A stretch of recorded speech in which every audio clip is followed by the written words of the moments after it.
The alarm clock screamed at 5:30 a.m., just like it had every morning for the past 3 months.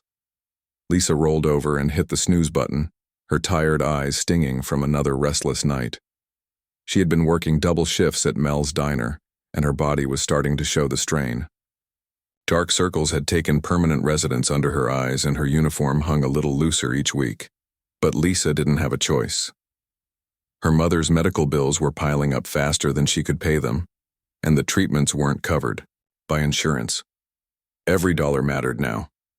She pulled herself out of bed and looked at the small apartment she shared with her 5-year-old daughter, Amy. The little girl was still sleeping peacefully, her favorite stuffed rabbit tucked under her chin. Lisa tiptoed to the kitchen and made herself a cup of instant coffee. On the counter sat a small bag of toys she had bought weeks ago from the dollar store. They were supposed to be Amy's birthday presents, but Lisa kept postponing giving them to her daughter. She barely saw Amy anymore with all the extra hours she was working. Her neighbor, Mrs. Johnson, had been watching Amy most days, and Lisa felt guilty about that too. She grabbed the small bag of toys and stuffed them into her apron pocket. Maybe she'd find a moment during her break to wrap them properly. The toys weren't much: a few small cars, some colorful bouncy balls, and a tiny stuffed dog, but they were all she could afford right now. The walk to Mel's diner took 15 minutes, and Lisa used this time to prepare herself mentally for another long day. The diner was one of those old-fashioned places with red vinyl booths and black and white checkered floors. It smelled like bacon grease and coffee, and the regulars had been coming there for years. Lisa actually liked the work. She was good with people, and most customers left her decent tips. When she arrived, her manager Tony was already there, counting the register. Tony was a good guy who understood Lisa's situation. He had been the one to offer her the extra shifts when she explained about her mother's illness. "Morning, Lisa," Tony called out as she tied her apron. "We've got a full house today. There's some big meeting at the office building across the street, so expect a lot of business folks." Lisa nodded and started preparing for the morning rush. She filled the coffee makers, checked the sugar dispensers, and made sure all the tables had clean napkins. The routine was comforting in its predictability. By 8 a.m., the diner was buzzing with activity. Construction workers grabbed quick breakfast before heading to job sites. Office employees ordered coffee to go. Stay-at-home parents brought their kids for pancakes. Lisa moved between tables with practiced efficiency, remembering orders without writing them down and keeping everyone's coffee cups full. Around 2 p.m., when the lunch crowd was finally thinning out, Lisa noticed a man enter with a young boy. The man looked to be in his late 30s, wearing a well-tailored suit that probably cost more than Lisa made in a month. But he didn't seem stuck up or demanding like some wealthy customers she'd encountered. Instead, he appeared thoughtful, almost careful as he guided his son to a corner booth. The boy looked to be about 6 years old, maybe 7. He had the same dark hair as his father, but seemed troubled about something. His shoulders were slumped, and he kept fidgeting with his hands. Lisa had seen that look before. It was the same expression Amy had when she was upset, but couldn't find the words to explain why. As Lisa approached their table with menus, she could hear the father speaking softly to his son. "It's okay, Tommy. The doctor just wanted to help us understand how your brain works. There's nothing wrong with you." The boy, Tommy, just stared at the table and didn't respond. Lisa gave them a moment before stepping forward with her warmest smile. "Good afternoon. Welcome to Mel's Diner. Can I start you folks off with something to drink?" The father looked up and smiled politely. "I'll have a coffee, Black, and he'll have—" He glanced at his son, who still wasn't making eye contact. "Tommy, what would you like to drink?" Tommy mumbled something that sounded like juice, but Lisa could tell he was struggling with the whole situation. She had a feeling they'd just come from somewhere stressful, maybe a doctor's appointment or school meeting. She had been through enough of those with Amy to recognize the signs. "We have apple juice, orange juice, and grape juice," Lisa said gently, crouching down slightly so she was closer to Tommy's eye level. "The grape juice is really good. It's my daughter's favorite." For the first time, Tommy looked up at her. His eyes were watery, like he was fighting back tears. "Grape juice, please," he whispered. "Great choice," Lisa said with genuine enthusiasm. I'll be right back with those drinks, and then you can take your time deciding what you'd like to eat." As she walked back to get their drinks, Lisa noticed the father watching her carefully.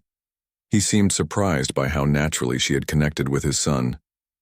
Many waitresses, especially during busy shifts, might have been impatient with a shy child. But Lisa understood that sometimes kids just needed a little extra kindness. When she returned with the coffee and grape juice, she could see that Tommy was getting more agitated. He was shifting in his seat and making small whimpering sounds. His father was trying to comfort him, but nothing seemed to be working. "I'm sorry," the father said to Lisa, looking embarrassed. "We just came from a difficult appointment. He's having a hard day." "Don't worry about it," Lisa replied sincerely. "We all have tough days sometimes." But as she spoke, Tommy's whimpering turned into full-blown crying. The sound cut right through Lisa's heart. It reminded her of all the times Amy had cried when Lisa had to leave for work, or when Amy didn't understand why Grandma was always sick and needed so many doctor visits. Other customers in the diner started turning to look at their table. Lisa could see the father's face reddening with embarrassment and frustration. He was clearly a man who was used to being in control, but his son's emotional outburst was beyond his ability to manage. Lisa made a quick decision. Without even thinking about it, she reached into her apron pocket and pulled out one of the small toy cars she had been carrying around for Amy. It was bright red with tiny doors that actually opened. She knelt down beside Tommy's chair, completely ignoring the stares from other customers. "Hey, Tommy," she said softly, holding out the little car. "I have something that might help." Through his tears, Tommy looked at the toy in her hand. "Sometimes when I feel really sad or upset, it helps me to hold something special," Lisa continued. "This little car has been keeping me company in my pocket, but I think it would rather be with you today. Would you like to hold it for a while?" Tommy's crying started to slow down. He reached out tentatively and took the toy car from Lisa's hand. He turned it over, examining the tiny details, and his breathing began to calm. "The door's open," Lisa whispered, showing him how the little car doors could swing wide. "And look, there are tiny seats inside." For the first time since they'd arrived, Tommy smiled. It was just a small smile, but it transformed his entire face.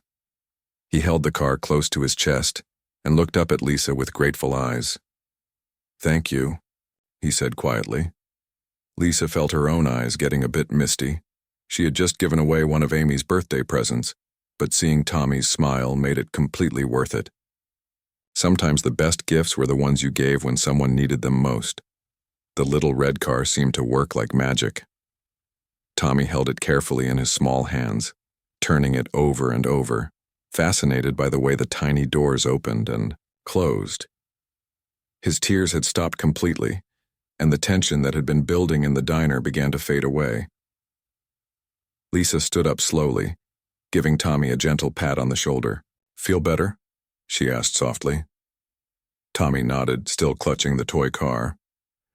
He looked up at his father, who was watching the whole scene with an expression Lisa couldn't quite read.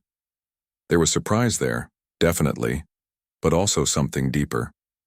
Gratitude maybe, mixed with something that looked almost like relief. "Thank you," the father said to Lisa, and his voice was thick with emotion. That was incredibly kind of you." Lisa felt her cheeks warm slightly. "It's nothing, really. Kids just need to know someone cares, you know." She pulled out her order pad, trying to shift back into work mode. "So have you had a chance to look at the menu? Our meatloaf special is really good today." But even as she took their order, grilled cheese and fries for Tommy, a turkey club for his father, Lisa could feel the man's eyes on her. It wasn't creepy or uncomfortable, just observant, like he was trying to figure something out. After she brought their food, Lisa tried to give them space. She had other tables to attend to, and the afternoon crowd was starting to pick up again. But every time she passed their booth, she noticed the father was still watching everything she did. He saw how she remembered that Mr. Henderson at table 6 liked extra cream in his coffee. He watched her help an elderly woman reach the bathroom without making the woman feel embarrassed about needing assistance. He noticed how she cleaned up a spilled juice box for a frazzled mother without being asked. Tommy, meanwhile, had perked up considerably. He was actually eating his grilled cheese instead of just picking at it, and he kept the little red car right next to his plate. Every few minutes, he would pick it up and make soft vroom-vroom sounds, which made his father smile. The first genuine smile Lisa had seen from the man all afternoon. "Daddy, look," Tommy said excitedly, showing his father how he could make the car's doors open. "The lady said there are tiny seats inside." "I see that," his father replied, ruffling Tommy's hair. "That's a very special car." "Can I keep it?" Tommy asked, suddenly worried that he might have to give it back. His father glanced over at Lisa, who was refilling coffee at the next table. "I don't know, buddy, it belongs to the nice waitress lady." Lisa overheard and came over immediately. "Oh no, honey, that car is yours now," she said to Tommy with a warm smile. "I gave it to you because I wanted you to have it. Consider it a gift from one friend to another." Tommy's face lit up like Christmas morning. "Really? It's really mine?" "Really and truly," Lisa confirmed. "But you have to promise me something, okay? Every time you look at that car, I want you to remember that there are people in this world who care about you, even if they just met you. Sometimes when we're having a bad day, we need to remember that good things can happen too." Tommy nodded solemnly, as if she had just told him the most important secret in the world. The father was quiet for a long moment, just watching this exchange. Finally, he spoke up. "I'm David, by the way. David Chen. And this is Tommy." "Nice to meet you both. I'm Lisa." She held out her hand and David shook it firmly. "Lisa, what you did today?" David paused, seeming to struggle with his words. "My son has been having a really hard time lately. We just came from his doctor's appointment where we learned he has some learning differences. The whole experience has been overwhelming for him. And honestly, for me too. I didn't know how to make him feel better." Lisa's heart went out to them, both. "Learning differences aren't the end of the world," she said gently. "My daughter Amy has some challenges too. It just means their brains work in special ways. Sometimes that's actually a superpower in disguise." Tommy looked up at her with interest. "Really? Like a superhero?" "Exactly like a superhero," Lisa said, with conviction. "Some of the smartest, most creative people in the world have brains that work differently. It just means you might need to learn things in your own special way."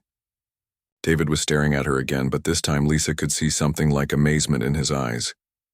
"How do you do that?" he asked quietly. "Do what?" "Know exactly the right thing to say. Make it sound so hopeful." Lisa shrugged, feeling a bit self-conscious. "I guess when you love someone who's struggling, you learn to see the good stuff too. Amy's taught me that being different isn't something to be ashamed of. It's just another way of being amazing." The afternoon continued, and Lisa found herself stopping by their table more often than she normally would. Not to be pushy or hover, but because Tommy kept wanting to show her new things he discovered about the little car. He had figured out that the trunk opened too, and he was delighted by this find. "Miss Lisa, look, there's a tiny spare tire in here," he announced proudly. "Wow, you're very observant," Lisa praised him. "You notice details that other people might miss. That's a special skill." David watched these interactions with growing fascination. He had spent so much time in meetings with doctors and specialists over the past few weeks, all of them using complicated terms and focusing on Tommy's limitations. But here was a waitress in a small diner who, in the space of an hour, had done more to boost his son's confidence than all those expensive experts combined. When it came time to pay the check, David left a tip that was larger than the cost of their entire meal. Lisa stared at the money for a moment, thinking he must have made a mistake. "Sir, I think you might have," she started to say.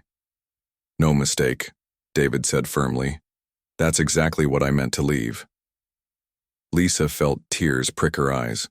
The tip was more than she usually made in an entire day. "Thank you," she whispered. This really means a lot." "Thank you," David replied. "For everything." As they got ready to leave, Tommy came over and wrapped his arms around Lisa's legs in an unexpected hug. Thank you for my car, Miss Lisa. And thank you for making me feel better. Lisa knelt down and hugged him back. You're so welcome, sweetie. Remember what I told you about that car, okay? I will, Tommy promised solemnly. David shook Lisa's hand again. Take care, Lisa, and thank you again for your kindness. As they walked toward the door, Lisa heard Tommy chattering excitedly to his father about his new car and how it had tiny seats and a spare tire. The sound of the little boy's happiness made her smile, even though she felt suddenly exhausted. She looked down at the generous tip David had left and thought about Amy's upcoming birthday. Maybe she could afford to get her daughter something special after all. But more than that, she felt something she hadn't experienced in months. The warm glow that comes from knowing you've made a real difference in someone's life. Little did Lisa know that her simple act of kindness had set something much bigger into motion. As David and Tommy drove away from the diner, David was already making plans. He had seen something in Lisa that day, a genuine goodness that couldn't be faked or bought, and he was about to show her just how much that kindness was really worth. Chen sat in his car outside the diner for 10 full minutes, watching through the window as Lisa continued serving other customers. Tommy was in the back seat, happily making engine noises with his new toy car, but David's mind was racing in a completely different direction. In his 42 years of life, David had learned to read people quickly. As the founder and CEO of Chen Industries, he had to. His company was worth over $2 billion now, and that kind of wealth attracted all sorts of people with all sorts of motives. Everyone wanted something from him. Business partnerships, donations, investments, jobs for their relatives, invitations to exclusive events. After 20 years of building his empire, David had developed a sixth sense about people's intentions. But Lisa had been different. Completely, genuinely different. David finally started the car and began driving home, but his thoughts kept returning to that moment in the diner. The way Lisa had knelt down to Tommy's level without hesitation. How she'd reached into her pocket and given away what was clearly a personal possession without expecting anything in return. The natural way she'd spoken to Tommy about learning differences, turning something that had been worrying David for weeks into something that sounded almost like a gift. Daddy, can we go back to that restaurant tomorrow? Tommy asked from the back seat, still playing with his car. Maybe, buddy. We'll see, David replied, though he was already thinking the same thing himself. As they drove through the city, David's mind drifted back to his own childhood. He had been 7 years old when his family immigrated from Taiwan, with nothing but 2 suitcases and a fierce determination to build a better life. His father had worked 3 jobs, dishwasher during the day, security guard at night, and weekend construction work. His mother had cleaned office buildings in the early morning hours before taking care of other people's children during the day. David remembered those years clearly, the small apartment they shared with another family, the second-hand clothes that never quite fit right, the way other kids sometimes made fun of his accent or the strange-smelling lunches his mother packed for him, but he also remembered the kindness of strangers who had helped along the way. Mrs. Patterson, the librarian who had stayed after hours to help him with his English homework. Mr. Rodriguez, the corner store owner who had given him small jobs sweeping floors so he could earn pocket money. The teacher, Miss Williams, who had seen his potential in math and science and encouraged him to dream bigger than his circumstances suggested he could. Those people had changed his life, not because they had money or power, but because they had chosen to be kind when they didn't have to be. David had promised himself that once he became successful, he would pay that kindness forward. And he had in many ways. Chen Industries employed over 15,000 people and offered excellent benefits. He donated millions to education programs and immigrant assistance organizations. He funded scholarships for kids who reminded him of his younger self. But somewhere along the way, David had forgotten what genuine kindness looked like up close. His world had become filled with people who smiled because they wanted something, who complimented him because they hoped for favors, who invited him to events because his presence brought prestige. Even his closest relationships felt complicated by his wealth. Did people like him for who he was, or for what he could provide? Tommy's recent diagnosis had made everything more complicated. Attention deficit hyperactivity disorder with learning processing differences, the specialist had said. Nothing that couldn't be managed with the right support and understanding. But David had felt lost. How do you help your child when you're not sure who to trust? How do you know if the expensive specialists are genuinely caring for your son, or just seeing dollar signs? David pulled into the driveway of their house, a beautiful estate in the hills overlooking the city. It was the kind of home he had dreamed about as a child, with a pool and a 3-car garage and rooms they barely used. But as he helped Tommy out of the car, David found himself thinking about Lisa's simple kindness and wondering if all his success had somehow made it harder for him to recognize what really mattered. That evening, after Tommy was asleep, David did something he rarely did anymore. He made himself a simple dinner and sat at his kitchen table with his laptop, researching. Not stock reports or business strategies or acquisition opportunities, but information about a waitress named Lisa who worked at Mel's Diner. He started with the diner itself. Mel's had been family-owned for 43 years. Good reviews from customers who praised the food and the friendly service. Nothing fancy, just honest comfort food and people who seemed to care about their jobs. David had learned over the years that if you knew the right people and asked the right questions, you could find out almost anything about anyone. It wasn't spying exactly, just due diligence. In business, information was power, and David had always been careful about who he trusted. What he learned about Lisa surprised him, though he wasn't sure why. She was 24 years old, a single mother raising a 5-year-old daughter named Amy. She had been working at Mel's Diner for almost 2 years, and before that, she'd juggled several part-time jobs while taking night classes at the community college. Her managers consistently rated her as reliable, friendly, and hardworking. The more David dug, the more impressed he became. Lisa's mother, Helen, had been diagnosed with diabetes complications that required ongoing treatment.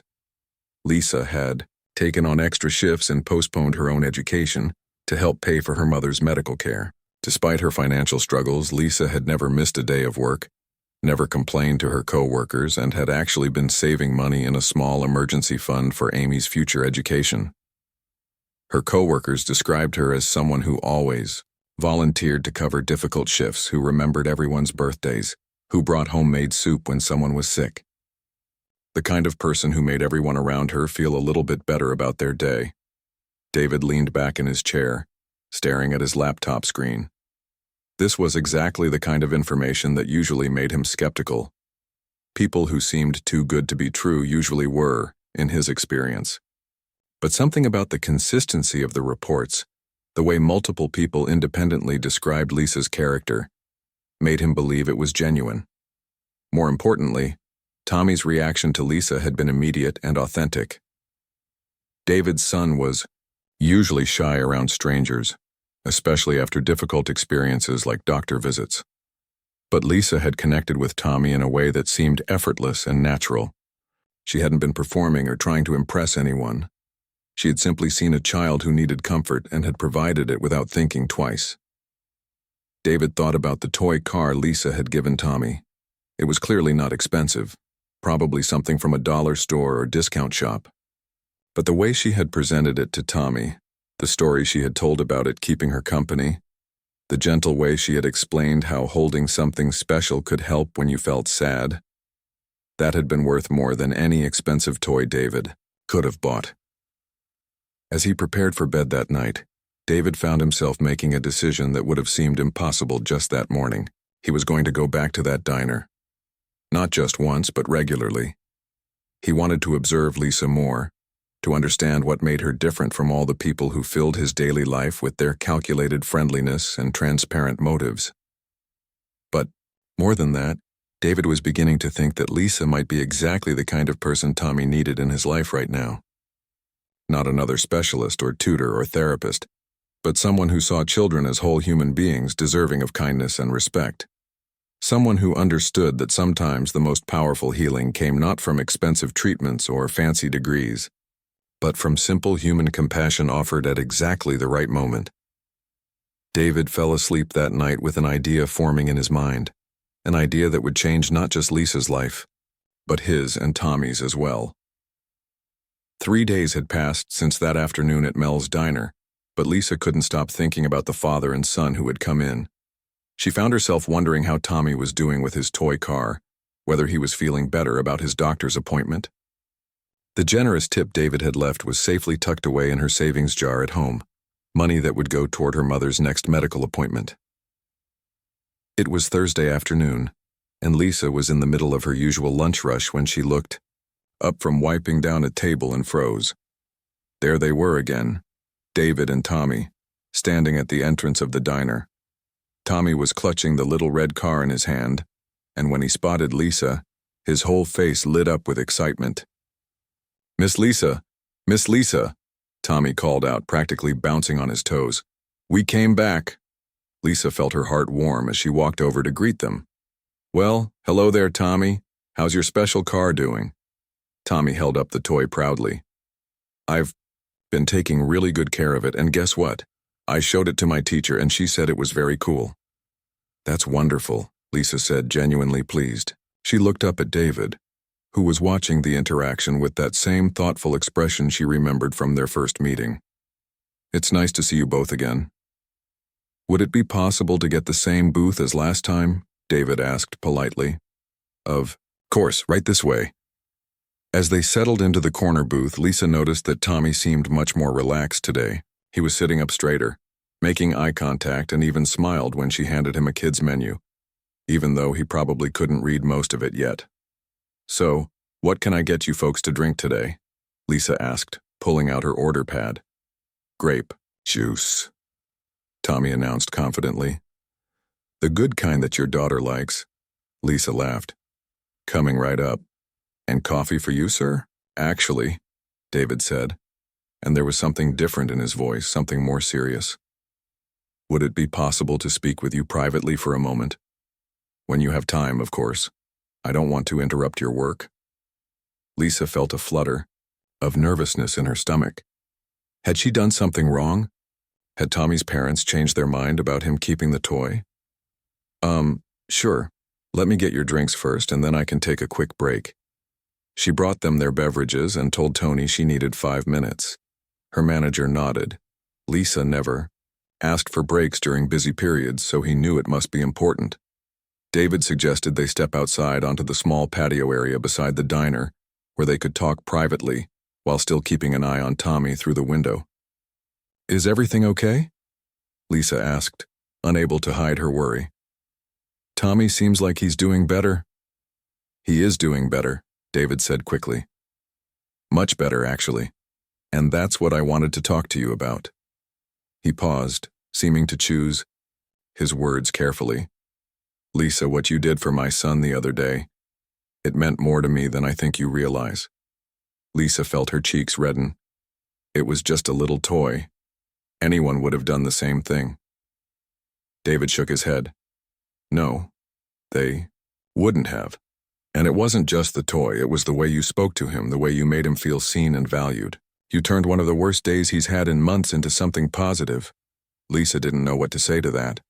She glanced through the window at Tommy, who was contentedly playing with his car while he waited for them to return. "I need to tell you something," David continued. "I haven't been entirely honest about who I am." Lisa's stomach dropped. This was it. He was going to tell her he was a social worker or a police officer investigating her. Or maybe he was married and his wife was angry about the toy, or... "My name is David Chen," he said. "I'm the founder and CEO of Chen Industries." Lisa stared at him blankly. The name sounded vaguely familiar, but she couldn't place it. David seemed to realize she didn't recognize the company name. "We're a technology firm. We develop software for businesses. The company is, well, it's been very successful." That's great," Lisa said, still not understanding why he was telling her this. "Lisa, I'm worth about $2.5 billion. The words hit Lisa like a physical blow. She actually took a step backward. "I'm sorry." "What?" "I know how that sounds. I know it's hard to believe. But I'm telling you this because I want to offer you a job." Lisa felt dizzy. This had to be some kind of joke, or maybe she was hallucinating from working too many double shifts. A job? Tommy hasn't stopped talking about you since we left here 3 days ago. Every morning he asks when we can come see Miss Lisa again. Yesterday, when he had a meltdown about his homework, he held on to that car you gave him and told himself what you said, that there are people who care about him even when he's having a bad day. It worked, Lisa. Your words actually worked. Lisa was struggling to process what she was hearing. Mr. Chen, I think there might be some misunderstanding. Please hear me out, David said gently. Tommy has been struggling since his diagnosis.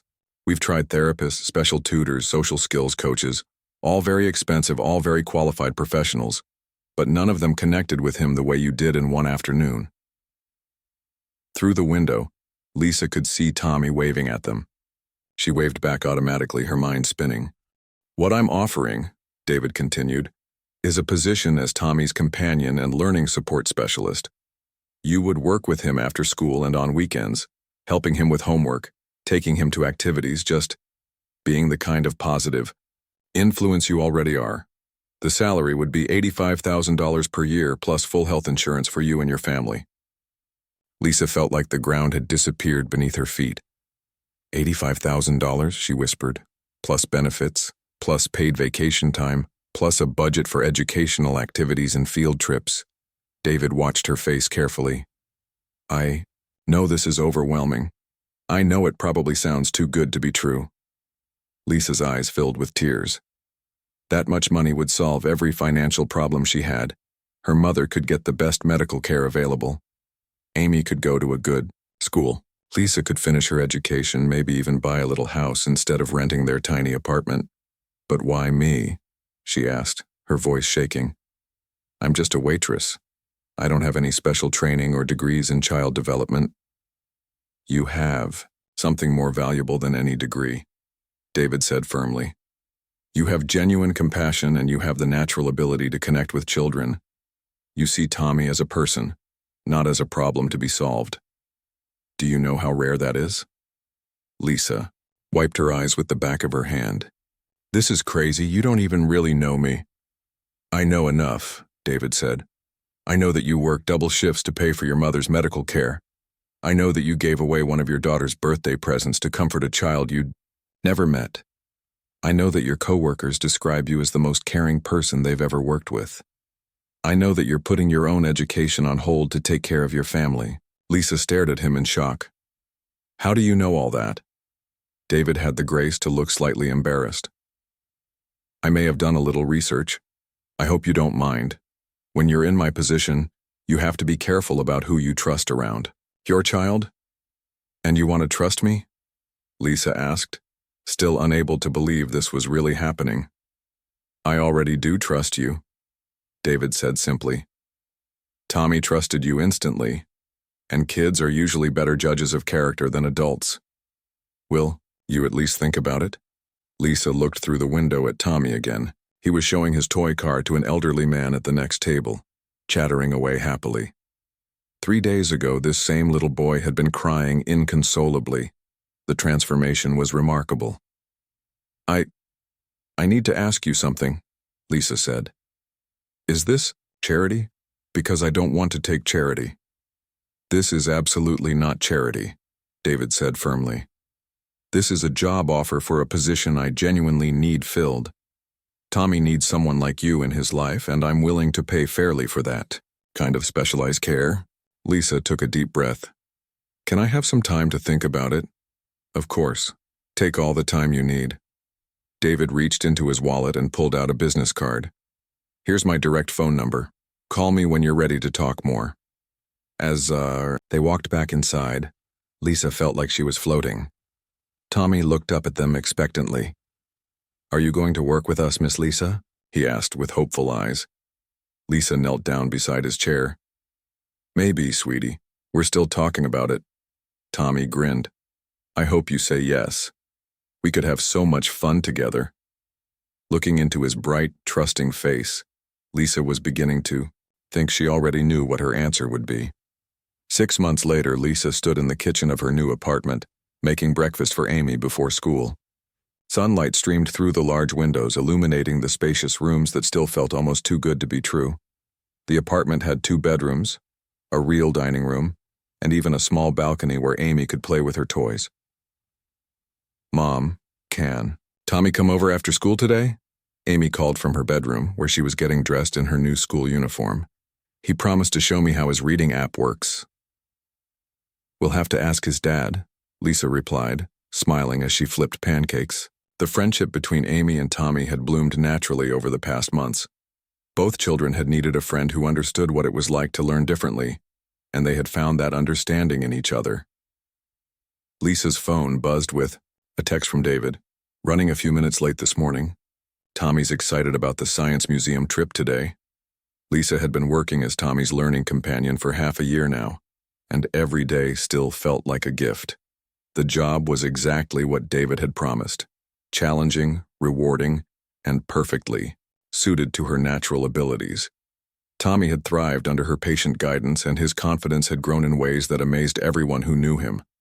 More importantly, the financial security had transformed Lisa's entire family. Her mother, Helen, was now receiving the best medical care available, and her diabetes was under better control than it had been in years. Helen had even been able to reduce her medication thanks to the specialized treatment she was now receiving. "Mom, look." Amy came running into the kitchen holding up a drawing she'd made. "I drew our old apartment and our new apartment." Lisa looked at the picture, her heart swelling with emotion. On one side of the paper, Amy had drawn a tiny box with stick figures crowded inside. On the other side, she'd drawn a much larger house, with stick figures that had big smiles and seemed to have room to spread out. "That's beautiful, sweetheart," Lisa said, kneeling down to Amy's level. "Do you like our new place?" "I love it," Amy said, throwing her arms around Lisa's neck. "And I love that Grandma Helen doesn't look worried all the time anymore." Lisa felt tears prick her eyes. Amy was right. Helen had been carrying the weight of her medical bills and treatment costs for so long that it had shown in every line of her face. Now, with proper insurance and access to the care she needed, Helen looked younger and happier than she had in years. The doorbell rang, and Amy raced to answer it. "Tommy, Mr. David," she called out excitedly. Lisa opened the door to find David and Tommy on her doorstep, both grinning widely. Tommy was clutching a small backpack and looked ready for adventure. "Good morning, Miss Lisa," Tommy said, bouncing, slightly on his toes. "Are you ready for our Science Museum Day? Did you know they have a whole section about how cars work? Real engines and everything?" "I'm definitely ready," Lisa laughed. "Did you bring your notebook so you can write down all the cool things we learn?" Tommy held up a small notebook proudly. Writing had been one of his biggest challenges 6 months ago. But with Lisa's encouragement and creative teaching methods, he had developed a real love for recording his discoveries and thoughts. "How's everything going?" David asked Lisa quietly, while the kids chattered together. "Really well," Lisa replied, and she meant it completely. "Tommy finished his math worksheet yesterday without any meltdowns, and he's been reading for 30 minutes every night this week." David's face lit up with pride and relief. 6 months ago, I never would have believed that was possible. Lisa understood his amazement. When she had first started working with Tommy, even simple homework assignments had been a struggle. He would get frustrated easily, shut down when things felt too difficult, and often ended up in tears of frustration. But Lisa had learned that Tommy just needed information presented in different ways, and he needed frequent breaks with physical activity. "He's a smart kid," Lisa said. "He just needed someone to believe in him and give him the right tools." As they prepared to leave for the museum, Lisa reflected on how much all of their lives had changed. The transformation hadn't been instant or easy, but it had been steady and meaningful. Tommy had grown from a shy, anxious child into a curious, confident boy who asked questions about everything and wasn't afraid to make mistakes. His teachers at school had noticed the change too. Tommy was participating in class discussions, making friends, and even helping other students who were struggling with concepts he had mastered. Amy had blossomed as well. With the stability of their new living situation and her enrollment in a better school, she was excelling academically and socially. More importantly, she had found in Tommy a friend who understood her own learning differences and never made her feel bad about the things that came harder for her. During their drive to the museum, Lisa listened to Tommy and Amy chattering in the back seat about all the exhibits they wanted to see. Tommy was explaining to Amy how he had learned to organize his thoughts by making lists, and Amy was telling Tommy about the special reading technique her new teacher had shown her. "You know what I love most about this?" David said quietly to Lisa as they sat in the front seats. "What's that?" 6 months ago, Tommy barely spoke to other children. Now listen to him. Lisa turned around to see Tommy animatedly describing something to Amy, using his hands to gesture and completely absorbed in their conversation. Amy was listening intently, asking questions and adding her own observations. "They're teaching each other," Lisa observed. "That's the best kind of learning." At the museum, Lisa watched Tommy move through the exhibits with confidence and curiosity. He read the information placards out loud, asked thoughtful questions, and carefully wrote observations in his notebook. When he came to something he didn't understand, instead of getting frustrated, he asked for help or looked for clues in the pictures and diagrams. "Miss Lisa, come look at this," Tommy called out from the transportation exhibit. "This shows how the engine in my toy car would work if it was real." Lisa joined him at the display, where Tommy was carefully comparing his little red car, which he still carried everywhere, to the diagram of a real car engine. "See how the pistons move up and down?" Tommy explained earnestly. "That's what makes the car go forward, just like when I push my toy car." "You're absolutely right," Lisa said, genuinely impressed by his understanding. "You're making connections between what you already know and what you're learning. That's exactly what good scientists do." Tommy beamed with pride. The little boy who had been crying in a diner booth 6 months ago was now confidently explaining mechanical concepts and making scientific observations. As they made their way through the museum, Lisa noticed how other visitors responded to Tommy. Instead of the worried or confused looks he used to attract when he had meltdowns in public, people smiled at his enthusiasm and genuine curiosity. Several adults stopped to listen when Tommy was explaining exhibits to Amy, clearly charmed by his knowledge and excitement. During lunch at the museum cafeteria, David pulled Lisa aside while the kids were comparing notes about their favorite exhibits. "I need to tell you something," David said, and his voice was thick with emotion. "When I first offered you this job, I thought I was helping you. I thought I was being generous, maybe even a little bit noble, giving someone a chance they wouldn't have had otherwise." Lisa waited, sensing he had more to say. "But I was wrong," David continued. "You've given my family something I couldn't buy with all my money. You've given us back our hope. You've shown Tommy that he's not broken, just different. You've shown me what real success looks like, and it's not about bank accounts or business deals." Lisa felt her eyes getting misty. "David, you gave me the chance to do work I love with a child I care about. You saved my family too." "No," David said firmly. "You saved mine first, with a $2 toy car and the biggest heart I've ever encountered." As they watched Tommy and Amy planning their next museum adventure, Lisa thought about how far they'd all come. Tommy had learned that being different was not the same as being less than. Amy had discovered that friendship could cross all kinds of boundaries. Helen had regained her health and her smile, and Lisa had learned that sometimes the smallest acts of kindness create the biggest changes in the world. The little red car still sat on Tommy's nightstand every night, a reminder that good things really could happen when you least expected them. But more than that, it had become a symbol of something much more important. The idea that every person, no matter how small or different or struggling, deserved to be seen, valued, and loved. As they left the museum that day, Tommy slipped his hand into Lisa's and looked up at her with bright, confident eyes. "Miss Lisa," he said, "thank you for being my friend." Lisa squeezed his hand gently. "Thank you for being mine too, Tommy." And in that moment, Lisa knew that the real treasure had never been the job or the money or the security. It had been the connections they'd built, the lives they'd touched, and the reminder that kindness, no matter how small, always had the power to change everything.